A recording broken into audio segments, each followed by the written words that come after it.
चाचा सुबह उठ के वो निकल पड़ता था और आसपास के गांव में जाके पूछता था कि क्या कोई वहाँ पे एक ऐसा कुत्ता है और क्या एक ऐसा लड़का है जो बहुत साथ रहते हैं।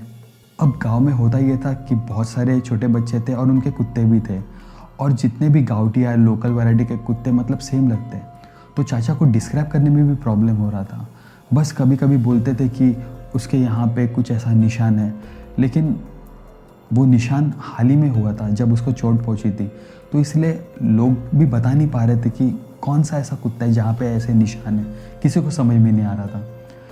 एक बार ऐसा हुआ कि जब वो किसी को पूछ रहे थे, बाजू से एक औरत गुजरी और उसने वो बात सुन ली और वो मेरी चाचा की तरफ आई और कहा कि आप शायद किसी एक लड़के और कुत्ते के बारे में पूछ रहे हैं। तो मेरे चाचा ने कहा, हाँ आपको कुछ पता है? तब उस औरत ने कहा कि यहाँ पे एक सपेरा है। सपेरा वो होता है जो सांपों को पकड़ता है। एक लड़का था और उसका कुत्ता था।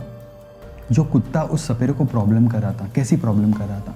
मतलब वो जो सपेरा था उसका काम था सांपों को पकड़ना, क्योंकि मुंबई वो जो नाग पंचमी होते वहाँ पे उस ज़माने में सांप पकड़ के लाते थे और वहाँ पे उनको दूध चढ़ाया जाता था। वो एक बिज़नेस था। तो सपेरा सांप को पकड़ने का बिज़नेस कर रहा था।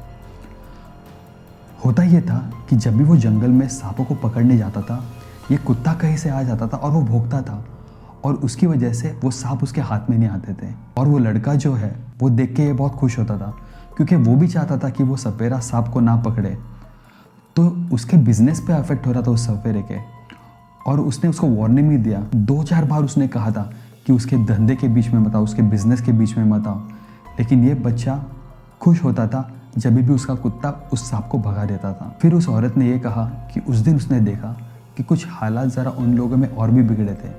उसने देखा कि उस आदमी ने, जो सपेरा था, करीबन 80 ईयर्स का होगा, उसने उस लड़के को पकड़ा था और उसे डांट रहा था, धमकी दे रहा था, और तभी वो कुत्ता है और उस पर घुराने लगा।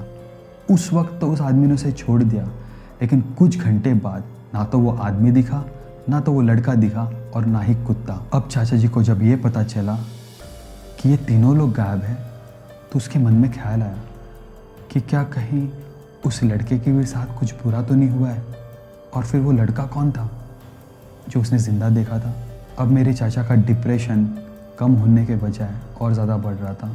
वो बहुत ज़्यादा स्ट्रेस हो रहे थे, क्योंकि उनको कुछ पता चल रहा था, शायद ये कि वो लड़का भी अभी इस दुनिया में नहीं था। वो डिप्रेशन में चले गए। जब मेरे डैडी को फ़ोन आया लैंडलाइन पे, उनको पता चला कि मेरे अंकल की हालत और बिगड़ रही है और वो डिप्रेशन में चले गए, तो उन्होंने तुरंत गाड़ी की, वो बस से हमारे गांव में वापस आ गए। प्रॉब्लम एक ये भी थी कि मेरे चाचा की बीवी, मतलब मेरी चाची, वो मुंबई में ही थी। वो हमारे साथ गांव में उस साल नहीं आई थी, क्योंकि वो पेट से थी, वो प्रेग्नेंट थी, और वो चाचा को सपोर्ट भी आके नहीं दे सकती थी। तो मेरे डैडी आए और उन्होंने सोचा क्यों ना हम एक ओझा का सहारा ले लें। एक ओझा का मतलब आप जानते हो ना, कोई तांत्रिक मांत्रिक होता है जो भूतों से कम्युनिकेट करता है या उनके बारे में जानता है। तो मेरे डैडी ने सोचा कि उनका सहारा लेते हैं। जब वो तांत्रिक आया और जब उसने मेरे अंकल को देखा, उसने कुछ ऐसे कहा कि हमारे होश उड़ गए। क्या कहा उस तांत्रिक ने, हम जानेंगे अगली कहानी में।